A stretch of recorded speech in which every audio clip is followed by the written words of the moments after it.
everybody. I am George. I'm Jeff. And this is Post Warp for Season 3, Episode 2 of Star Trek Picard. So, in this one, this was the second part of the first episode. And so we find the conclusion of that part of the story. And so, what were your thoughts on it? The captain's an asshole. He's a-hole. Sorry, pardon my French. I don't foresee him being all the way through the season. I don't think he's gonna make it. No. I think he's gonna. Yeah. But so either way, so in this one here, in this episode, he definitely shows his true colors. He doesn't want to go and try and rescue Picard and Riker. And Seven points out to him that he can either be the hero that saves two legends, or he'll be the piece of crap that lets two legends die. The fact that he had to think about it makes him a piece of crap already to begin with. And so with this one, he decided to do the right thing, and he rescued them. So in this episode too, we also get it confirmed that Jack Crusher is Jean-Luc's son. Surprise, surprise. Jean-Luc, you are the father. And we find out that he's a bit of a scoundrel. He's kind of like the Han Solo of Star Trek. Not kind of. It's straight Han Solo. Yeah. It's straight Han Solo. Yeah, we're talking somebody who's wanted by several governments, several systems for various crimes. Yeah, that sounds like Han Solo. Yep. And Jean-Luc's Yoda. They're both bald. And they both speak with accents, just different accents. True. But so they find out that this this big ship that we saw at the end of the first episode was called the Shrike. I don't think it's clear yet what. It is terrifying. Yeah, I don't think it's clear what government it's from yet. I don't think it's from a government. Well, I think it is. The technology has to be most likely Romulan. So Romulan or Reman. But it doesn't make it from the government. I mean, mercenary in its own definition means it's not. No, but it could have been built by Romulans or Remans. Well, yeah, the ship design. It's definitely armed very much like the scimitar from Nemesis. Yeah. You're talking about just straight design where it was designed. The design and like the fact that this thing is armed to the teeth.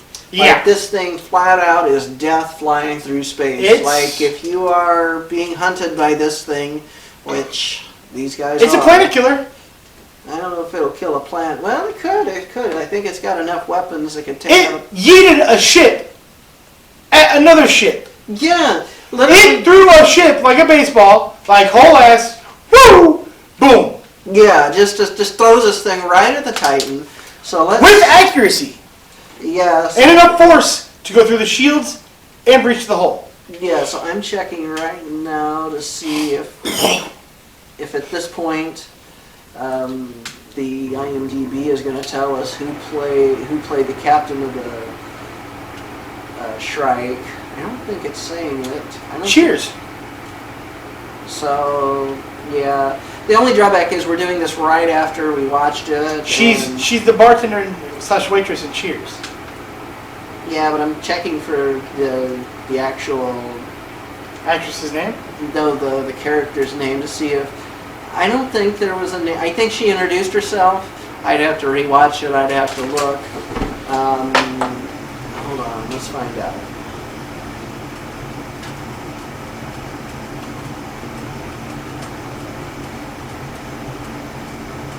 So it is being played by Amanda Plummer. So the name of her character is Vatic. So Amanda Plummer is the daughter of Chris Plummer, who played in the motion picture movie played. I should know the name. Admiral. No, it was one of the Klingon generals. Oh, was it? Yeah, hold on. I shouldn't even have to look this up, but I don't care. We're gonna find out because he did some cool stuff. But either way, they both have a reputation for playing the villain, and they're really good at it. So she gets it from her father. Let's see here. General Chang.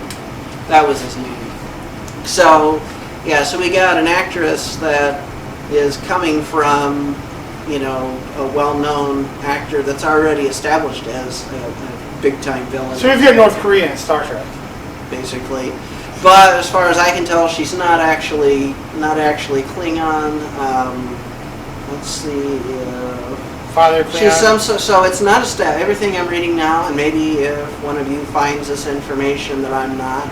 But as far as I can tell, this is from an article on TrekCore, that it's just a mysterious alien captain. So we don't know what her species is, but she clearly has a beef with Jack Crusher, who has, you know, so she probably has a very legitimate claim as to why she wants to apprehend him. One night stand.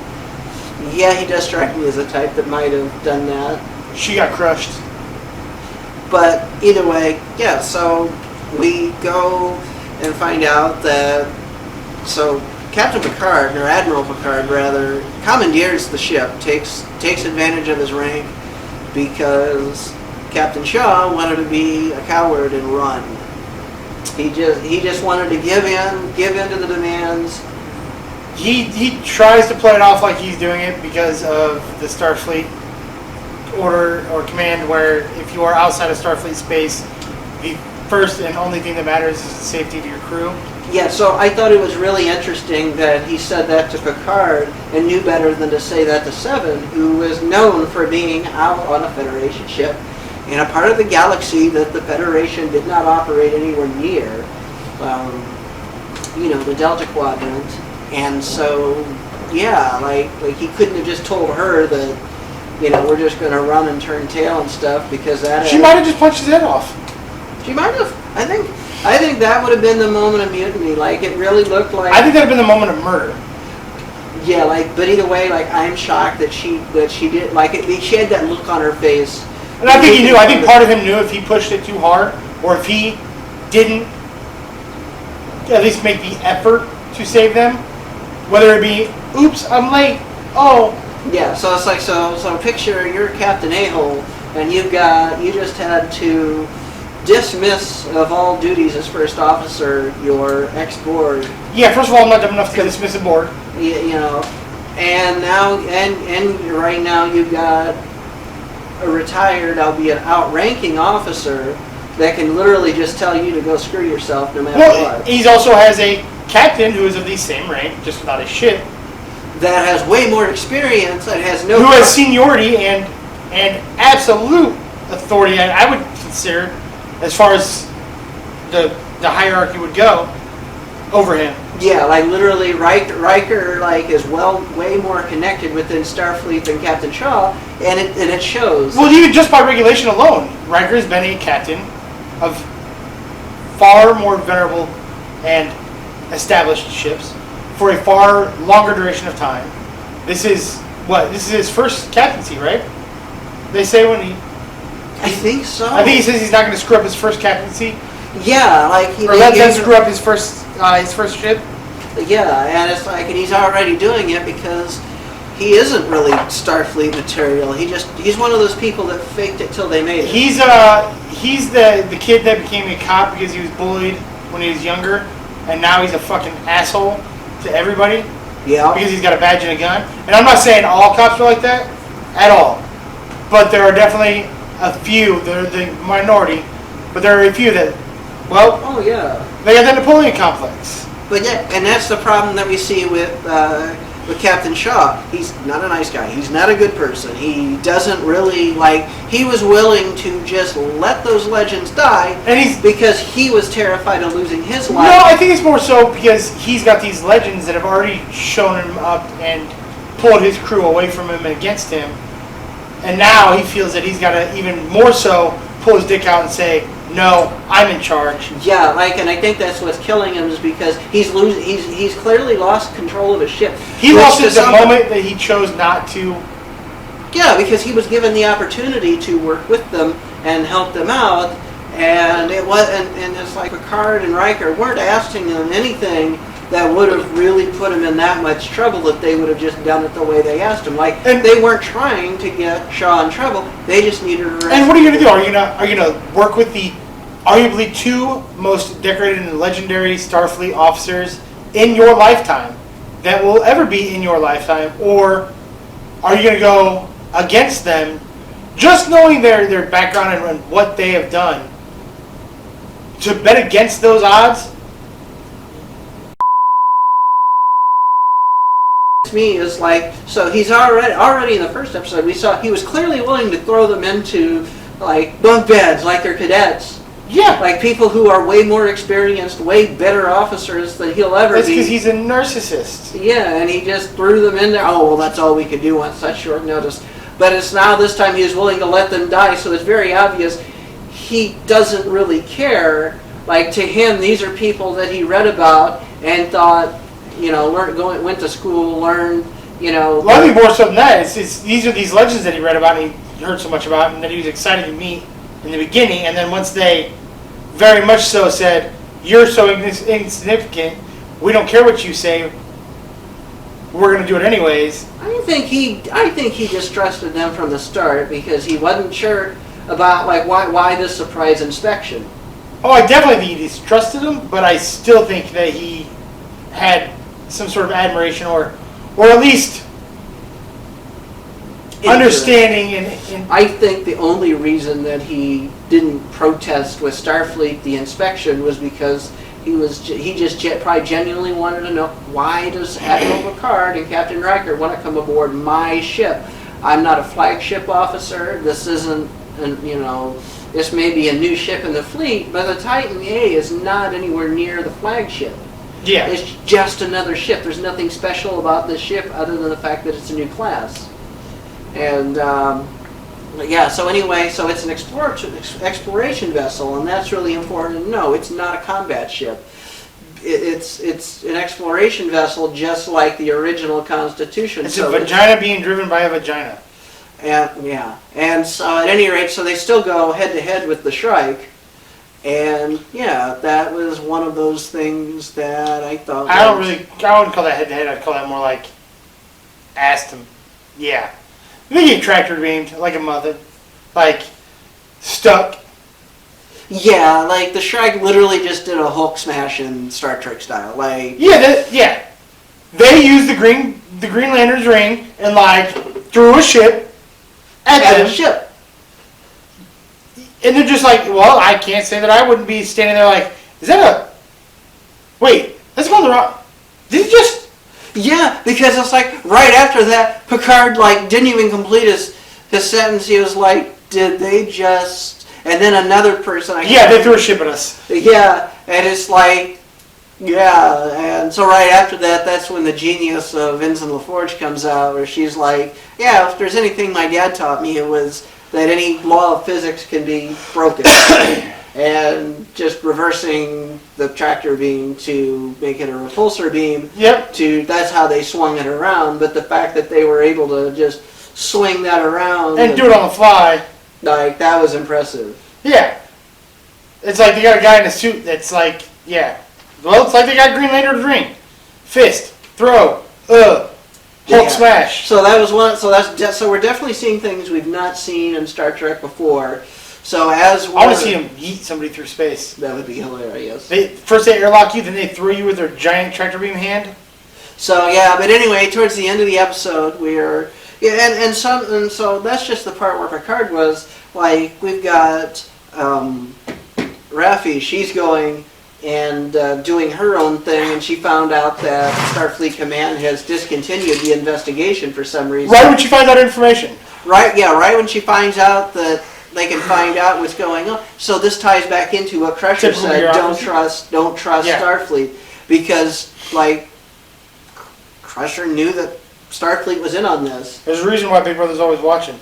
And so it's like, so I feel like what's going to happen next is I'm waiting for Raffi to go to this writing system to go and help the Titan fight these people, because remember at the end of season 1 of Picard, the La Sirena has holographic projectors that can make it look like it's a bunch of other things. Yeah. And so it's got all these tricks up its sleeve as a smaller ship that can evade. Yeah, and it can make itself look like it's a fleet.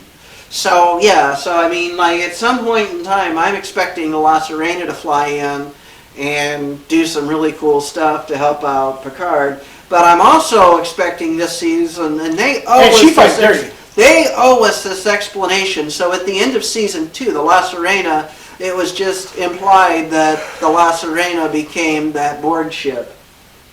It's a new cube? Yeah, then that newer ship right at the end of the season. So all of a sudden, season 3, now we got the La Sirena back. It's like, okay. We also have a Borg that was just relieved of her command. Yeah, pissed off Borg, get that. But anybody want to say Borg cube? Yeah, so who wants to wager that we're going to see a mutiny on the Titan in the next couple episodes? Because I think that's what's coming. 7 is absolutely PO'd. Yeah. Admiral Picard, so won't drive her to go back to being aboard. Yeah, Admiral Picard's already invoked his rank. And it's like, what's next? Like airlock. Yeah, somebody is going at the airlock. Ask the enemy if you can borrow their ship so you can throw somebody. The other thing I expect to see happen is Captain Shaw being killed in like the worst way possible. I hope he gets thrown through space into a planet. I kind of hope they grab him on with that tractor beam and just yeet him at something. Just grab his nuts and throw him by them. That would be hilarious. But yeah, so the worst kicking the balls ever. So yeah, those are my thoughts on this episode. I mean, we're going in an awesome direction. This episode, like this season, is amazing so far. And the Admiral owes some back child support, gosh darn it. Right, yeah, because Jack Crusher made a comment to Picard and said, well, I didn't have a father. Yep, that was one of the last things that they said on screen, right? Mm-hmm, that was the last thing he told him. And then right as the show was ending, we had Crusher being helped, of course, because she's weak, helped to the bridge with by Riker, and that's the moment at which Picard took control of the vessel, and they exchanged no words, but Picard knew what Crusher was trying to say about Jack, and so when Captain Shaw's like, well, why are you taking control of my ship like this? He goes, because that's my son. So, because I can, that's why. Yeah. Because you suck at your job. But yeah, so that's definitely interesting that Picard had a son in all of this. Like we watched. Let's be realistic here. Picard probably has lots of suns in lots of different galaxies, far, far away, and you're. I bet you Picard has a secret life where he makes. I bet he's got blue babies. I bet you where he makes Captain Kirk look like a saint. Oh, he's a freak. He's British, and he's a knight. Yeah. But either way, so that should conclude our review of this episode, and we will see you on the next one.